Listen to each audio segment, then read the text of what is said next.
Hey folks, this is the other Barak coming to you live and direct here from New York City. The Houthi rebels in Yemen have chosen to once again fire rockets at Israel. But so many people don't want to acknowledge it. Well, you have to acknowledge it when it's the truth. Watch this entire video so you understand what the landscape is right now of the Middle East in Israel, and we'll talk about it after.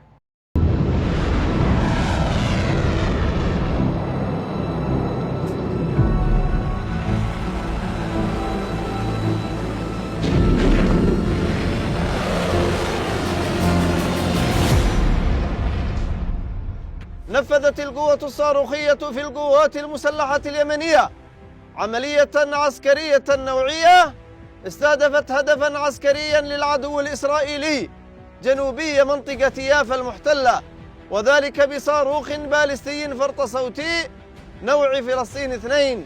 وحققت هذه العملية هدفها بنجاح بفضل الله، وتعد هذه العملية هي الثانية خلال 24 ساعة.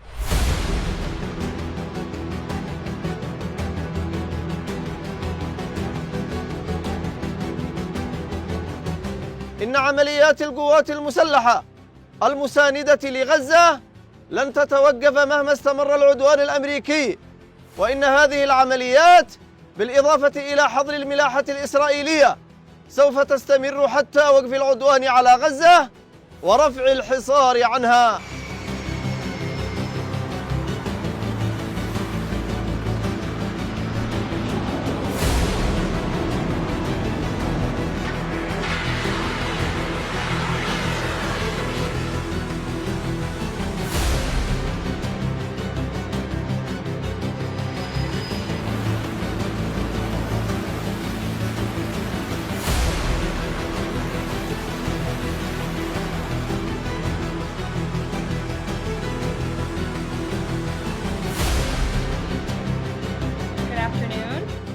Our message to Iran is you better take this president seriously, and I think the Houthis learned that the hard way this past weekend. As I said in my opening remarks, there's a new sheriff in town, and this president is not just going to sit on his hands and allow terrorists to launch attacks on commercial vessels and U.S. naval ships. Those actions will not be tolerated.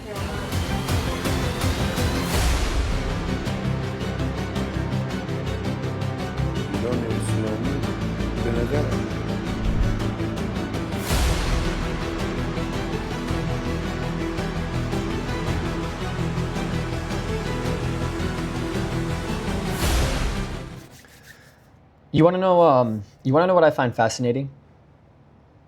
It's March 2025. We're approaching 2 years of groups like the IRGC and the Houthi rebels and Hezbollah, militia groups in Iraq, groups in Syria, the Egyptian army, Jordanian army, domestic terrorists in the West, Turkey, Russia, China. We're seeing so many people condemn the United States being involved in helping defend Israel, condemn the state of Israel for trying to defend itself, trying to wake up the world. And you know what?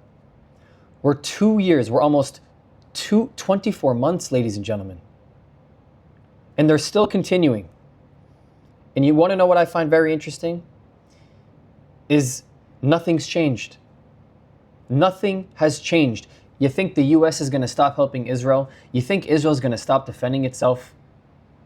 What, more rockets? Houthis? More rockets? Iran? More rockets? Hamas? More? More tweets? More social media campaigns? More protests? What? How many is it going to take? How many? At what point do you think that the US is just going to say, you guys, you know what? 3 years, after 3 years, let's call it a day. We've heard enough, we've seen enough, we've done enough. No, there's a commitment on the table here, and that commitment is to save the only democracy in the Middle East, and that democracy is Israel. That commitment is a mutual beneficial relationship that has existed, that does exist, and will always exist, regardless of who the president is. And today we have President Donald Trump, who's very clear about the existential threats to Israel, what this whole thing means. You think that he's going to stop helping the state of Israel establish itself to be safer? You think he's going to stop his efforts to try and create some sort of he's deporting people in America who are in the streets advocating for the annihilation of Israel and the annihilation of America. And yet more missiles is supposed to apply pressure on that individual who's helping Israel. It's comedic if you ask me. It's laughable. And I also find it's awkward too to listen to the Houthi rebels, any of these people. They speak in front of the camera and they speak so loudly because it's like your passion. You have to say things louder. You have to elaborate clearer. You have to say things with so much passion to make it look like you're coming from a place of victimhood. That's what one of the great things about Hitler is he spoke. He spoke with incredible passion, and he created a movement. These leaders have found themselves in a similar fashion, creating a movement of people, because people in the West watch these videos of these Houthi rebels and they feel, and I'm quoting the university professor at Cornell, exhilarated. It's exhilarating to watch Yahya Sinwar in his chair with his wooden stick throwing it at the drone. To watch the Houthi rebel military commander get up and the spokesperson get up in front of the whole world with such bravado and such passion, trying to make it look like they're here on the attack now, that they're always on the defense, that they're always standing up for the people in Gaza. You stand up for your people in Gaza? Really? If you have the capabilities of flying drones 6 hours across the ocean from Yemen to Israel, why don't you have the capability of flying a plane over to the Gaza Strip and airlifting the people that you're trying to help back into Yemen? You know who did that for Jews?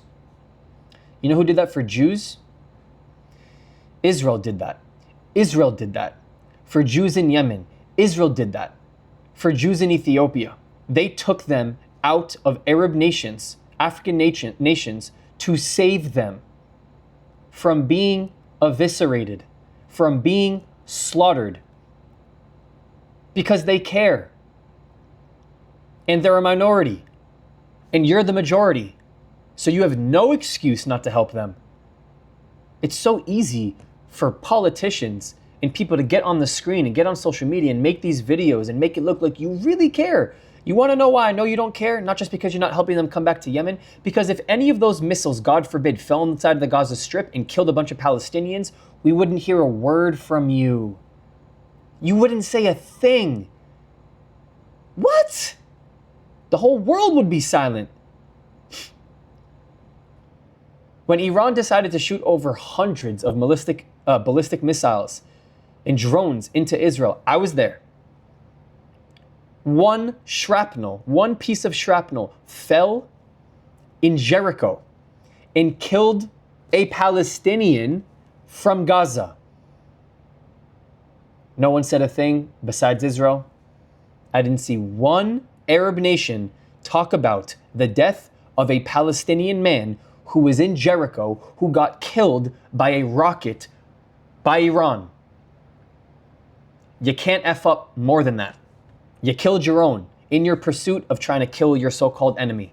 That is how absurdly corrupt and wrong and just illegitimate everything about this movement is.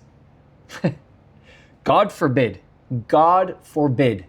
a piece of rocket shrapnel from the Iron Dome killed an Israeli citizen, Jew or non-Jew, even an Arab, a Druze, a Bedouin.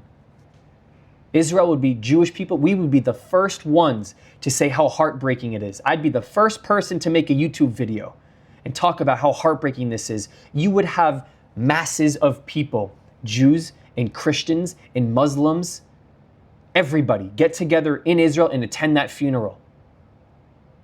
You'd have people for the coalition and against the coalition. You'd have Americans inside of Israel who are Democrats and Republicans. You'd have the Orthodox and you'd have the seculars in Tel Aviv. Everybody would come together. That should show you everything about this conflict when you're talking about humanity. Humanity. I'm going to keep drilling it into everybody. Every single person needs to understand the truth. Thank you so much for all your support. I'll see you next video. If you want to continue the conversation, you can support my work for free. Discord does not cost a thing. It is the best way to connect with me and others who are seeking the truth. The link is in the description. But if you want to take it one step further, my Patreon gives you access to the Israel you don't see, uncovering the untold stories of what mainstream media does not show you. The link is in the description and it helps me to continue this work. Or if you're just looking to help this thing go, PayPal and buy me a coffee is a really easy way to support me. This channel, this work does not happen without all of you. Thank you. I love you. I'll see you next time.